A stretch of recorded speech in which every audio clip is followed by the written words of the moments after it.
Good morning, children. How are you all? So, children, today we are going to start grammar chapter, which is chapter number 26, and the name of the chapter is adverbs. So, students, do you know about this word? What are adverbs? Okay, let's know this word.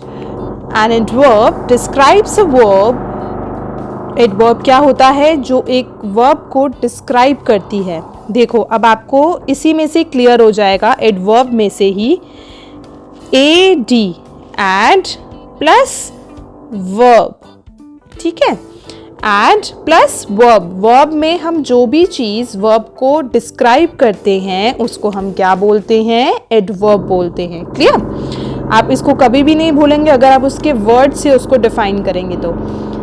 अब word है ना adverb, हमने क्या किया? Ad plus verb. Clear?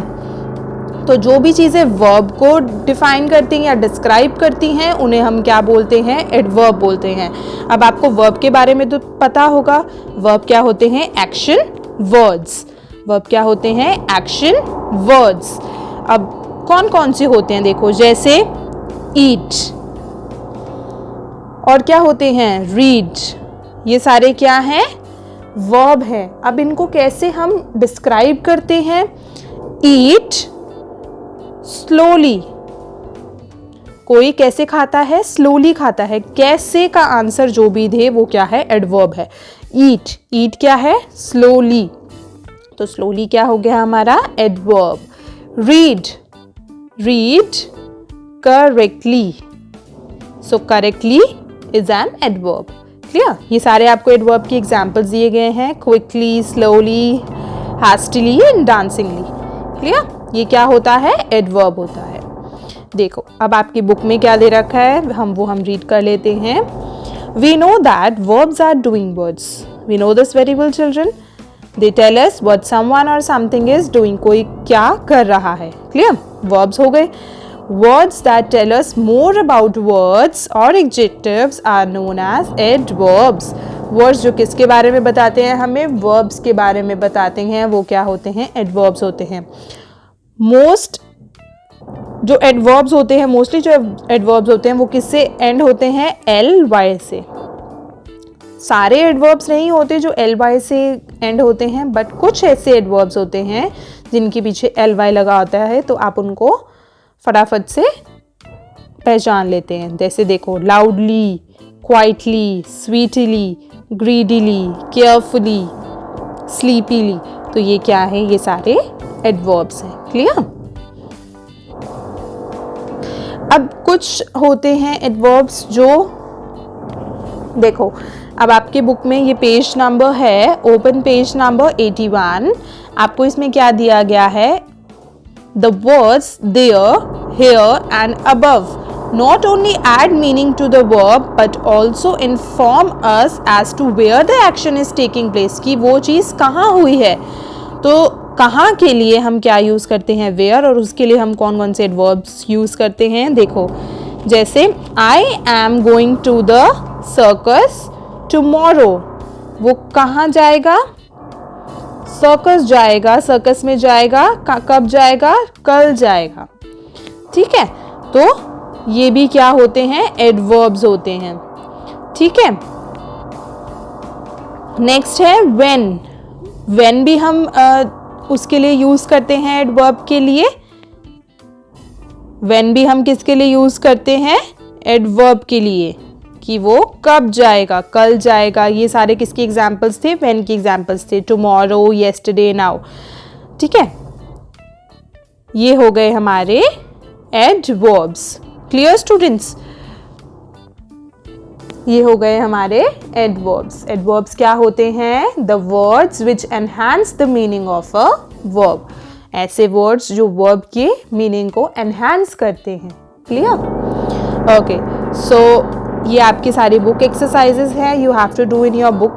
Okay, and answers I will provide in your worksheet. So our next chapter is chapter number 27 and the name of the chapter is prepositions. Yeah, prepositions. So students, what are prepositions? अगर हम word से ही समझें कि preposition क्या है, अगर हम word से ही समझें कि प्रेपोजिशन क्या है, देखो प्रेपोजिशन, पोजीशन, पोजीशन जो किसी भी ऑब्जेक्ट की हमें क्या बताता है, पोजीशन बताता है। उन वर्ड्स को, उन कनेक्टर्स को जो किसी भी ऑब्जेक्ट की पोजीशन बताते हैं दूसरे ऑब्जेक्ट के रिस्पेक्ट में, उनको हम क्या कहते हैं, प्रेपोजिशन। ठीक है, किसको बोलते हैं प्रेपोजिशन, आपको वर्ड से ही पता चल जाएगा। पोजीशन जो किसी भी वर्ड या किसी भी कनेक्टर की पोजीशन बताते हैं दूसरे ऑब्जेक्ट के रिस्पेक्ट में। ठीक है, और ये कब यूज किए जाते हैं, यूज्ड बिफोर अ नाउन।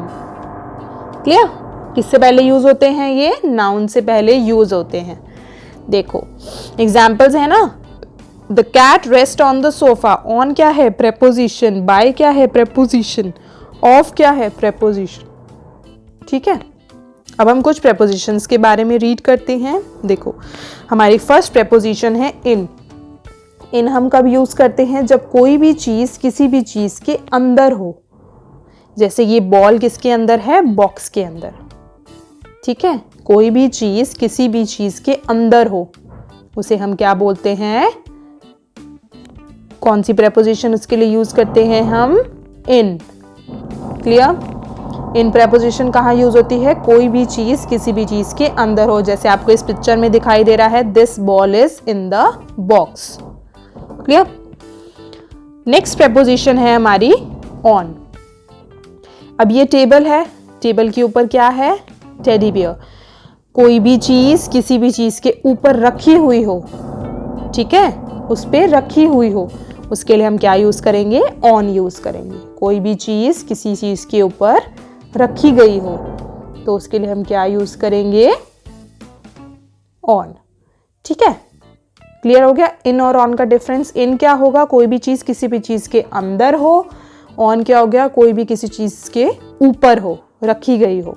ठीक है, नेक्स्ट है हमारा, देखो अब इसमें हम देखेंगे टू और फ्रॉम का डिफरेंस। टू क्या होता है, जैसे आपको पिक्चर में क्लियर हो रहा होगा, ये इसके पास जा रहा है। कोई चीज किसी के पास जा रही हो, गोइंग, कमिंग, इनके साथ क्या लगता है, टू लगता है। जैसे ये इस बॉक्स के पास जा रहा है। ठीक है, कोई भी चीज किसी की चीज के पास जा रही हो तो उसे हम क्या बताते हैं, टू यूज करते हैं। फ्रॉम, कोई भी चीज किसी चीज से दूर जा रही हो। जैसे ये बॉक्स से बर्ड कहाँ जा रही है, दूर जा रही है। Away, away from the box, तो ये फ्रॉम कहाँ यूज करेंगे, कोई भी चीज किसी चीज से दूर जा रही हो। ठीक है, फ्रॉम हम वहां यूज करेंगे। क्लियर, टू का मतलब तो हो गया को। ठीक है, टू मतलब ये चीज उसके पास जा रही है। अपोजिट क्या होता है टू का, फ्रॉम, कोई चीज उससे दूर जा रही है। ठीक है, तो अभी तक हमने क्या क्या पढ़े, इन, ऑन, टू और फ्रॉम। ठीक है, नेक्स्ट हमारे प्रेपोजिशंस आती हैं। देखो अब आपको इसमें एग्जांपल्स गिवन हैं। अबव, अबव हम किसके लिए यूज करते हैं, कोई भी चीज किसी चीज के ऊपर हो, ऊपर, बट वो इससे कनेक्ट नहीं कर रही हो, मतलब इससे टच नहीं कर रही हो, तो हम क्या यूज कर देते हैं, अबव यूज कर देते हैं। ठीक है, क्या यूज कर देते हैं, अबव यूज कर देते हैं। नेक्स्ट है हमारा बिहाइंड। बिहाइंड आपको पता है कोई भी चीज किसी चीज के पीछे हो तो वो क्या होगा, बिहाइंड होगा। ठीक है, नेक्स्ट है बिलो, कोई भी चीज किसी चीज के नीचे हो तो वो उसके लिए क्या आ जाएगा, बिलो आ जाएगा। अब एक होता है अंडर, एक होता है बिलो। देखो ये है बिलो, ये है अंडर, इन दोनों में डिफरेंस क्या है, अंडर का मतलब होता है नीचे, ठीक है, बिलो का भी मतलब नीचे होता है, बट बिलो हम किसके लिए यूज करते हैं, जब हम टू ऑब्जेक्ट्स के लेवल की बात कर रहे हों, इनके लेवल की बात हो रही है ना। ये देखो ये इसके बिल्कुल पास नहीं है, लेकिन अंडर वो उसके बिल्कुल नीचे है, तो उसके लिए हम क्या लगा देते हैं, अंडर लगा देते हैं। क्लियर, दोनों में डिफरेंस आपको, बिलो और अंडर। ठीक है, अब नेक्स्ट आ जाता है हमारे पास बिसाइड, जो चीज किसी के साथ में पड़ी हुई हो, बिसाइड, उसके बिल्कुल साथ हो। ठीक है, इन मैंने आपको बता दिया, कोई चीज किसी के अंदर हो। ठीक है, तो ये सब क्या होते हैं। देखो अब लास्ट हमारा बच गया है ओवर। ओवर हम कब यूज करते हैं? ओवर कोई चीज, जैसे अब ये बॉक्स है और ये उसके ऊपर है ना, ये चीज इसके ऊपर है। तो जैसे आपका टेबल है, टेबल के ऊपर कोई चीज पड़ी हो तो वो हो गया उसके ऑन, हो गया ऑन यूज होगा।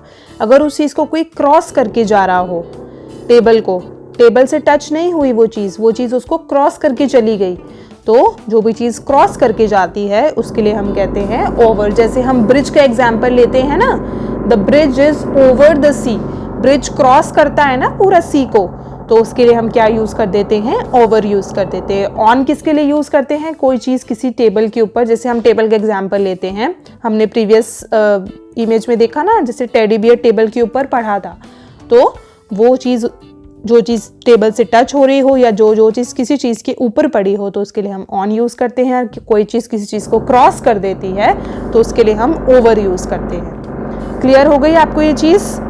ठीक है, अब हमारा नेक्स्ट है between and in front of. Between का मतलब तो आप समझ गए होंगे। देखो जैसे है, हम एक ले लेते हैं टी और एक ले लेते हैं टी, तो W का है क्या है? इन दोनों के बीच में है ना, तो ये क्या हो गया? W क्या हो गया? W के लिए हम क्या यूज करेंगे? बिटवीन। जैसे एप्पल इन दो चीजों के बीच में है, कोई चीज किसी दो चीजों के बीच में हो, उसके लिए हम बिटवीन यूज करते हैं। इन फ्रंट ऑफ हम किसके लिए यूज करते हैं? इन फ्रंट ऑफ हम यूज करते हैं कोई चीज किसी के सामने हो, जैसे teacher is teaching in front of class. बिल्कुल सामने कोई, जैसे सामने आपकी टीचर खड़ी है और आप सब अपनी सीट्स पर बैठे हो, वो बिल्कुल सामने से आपको पढ़ा रही हैं, तो टीचर क्या होगी? उसके लिए क्या प्रेपोजिशन यूज करेंगे टीचर के लिए? In front of. क्लियर? जैसे ये एप्पल इसके बिल्कुल सामने है ना, तो इसमें हमने क्या यूज किया? In front of. ठीक है, क्लियर हो गई आपको चीजें? अब हमने आज क्या क्या पढ़ा। अब आती हैं कुछ चीजें, देखो अब आपके उसमें और भी चीजें होंगी। बाय होता है, अलोंग होता है और विद होता है, ये तीन चीजें हैं। आपको अभी क्लियर करती हूँ मैं। इन तीनों का मतलब तो सेम होता है, बट इनको हम अलग अलग प्लेसेस पे यूज करते हैं। बाय कब यूज करते हैं? जैसे कोई भी चीज ऐसे वर्टिकल खड़ी हो और जैसे ये पर्सन इसके बिल्कुल साथ में खड़ा है, बिल्कुल इसके साथ में खड़ा है, तो क्या आ जाएगा? बाय आ जाएगा। ठीक है, जैसे ये वॉल है, ये वॉल के बिल्कुल साथ खड़ा है, पैरेलल खड़ा है। ठीक है, तो ये क्या है? This person is standing by the wall. Clear? अब हम अलोंग कहाँ यूज करते हैं? ये तो होगी वर्टिकल चीज, जहाँ पे हॉरिजॉन्टल चीज हो और यहाँ पर पर्सन हो और वो क्या कर रहा हो? वॉक कर रहा हो। वो खड़ा नहीं है, वो वॉक कर रहा है, मूव कर रहा है। तो कोई भी चीज जब मूव कर रही हो हॉरिजॉन्टली किसी चीज के साथ, तो उसके साथ हम लगाते हैं अलोंग। कोई चीज वर्टिकली हो और उसके साथ कोई एक ऑब्जेक्ट या कोई भी पर्सन खड़ा हो या बैठा हो, तो उसके साथ हम क्या लगा देते हैं? बाय। क्लियर हो गया? विद तो हो गया उसके साथ, विद का तो क्लियर है ना आपको। बाय क्या है? कोई चीज वर्टिकली किसी के साथ खड़ी है तो उसके साथ हम बाय लगा देते हैं। अलोंग जो चीज हॉरिजॉन्टली अगर कोई लाइन हो तो उसके साथ हम क्या लगा देते हैं? उसके साथ वॉक कर रही हो, जैसे ये चल रहा है तो अलोंग लगा देंगे। ठीक है, ये कुछ माइनर से डिफरेंसेस हैं जो आपको अपने माइंड में क्लियर करने हैं। ठीक है, अब आता है आपका डेज वाइज होमवर्क। इसमें आप क्या करेंगे? देखिए, on Monday you have to watch the video carefully of chapter 26 and chapter 27. Do the exercise A, B and C of chapter 26. Chapter 26 is your adverbs. On second day you have to do exercise D and E of chapter 26 in a book. And on day 3 you have the test of chapter 10 from your reader book. On 4th day, you have to do the exercise A, B of chapter 27. On day 5, you have to do exercise C and D, and on day 6, you have to revise the full week work. Clear? Okay, so bye bye kids. Have a good day. Stay safe, stay healthy.